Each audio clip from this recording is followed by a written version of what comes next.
Miliarder pemilik SpaceX dan Tesla tiba di Denpasar, Bali pada Minggu 19 Mei 2024.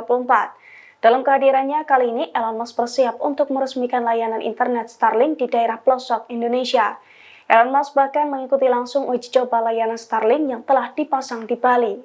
Dilansir dari VOA Indonesia, Elon Musk tiba di Indonesia untuk meluncurkan layanan Starlink guna menjangkau daerah-daerah terpencil di tanah air. Tampil mengenakan kemeja batik hijau, Elon Musk mengatakan bahwa ketersediaan layanan Starlink di Indonesia akan membantu jutaan orang, terutama untuk menggenjot konektivitas kesehatan di area pelosok negeri. Diketahui Starlink diluncurkan di 3 puskesmas Indonesia pada hari Minggu ini, termasuk 2 di Bali dan 1 di pulau terpencil Aru di Maluku. Dalam kerjasama ini, pemerintah disebut-sebut telah mengalokasikan dana untuk mengoperasikan Starlink di 10.000 puskesmas dalam tahap awal.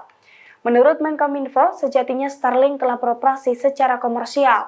Namun pemerintah akan memfokuskan layanan ini di area terpencil dan tertinggal terlebih dahulu. Download Tribun X sekarang, menghadirkan lokal menjadi Indonesia.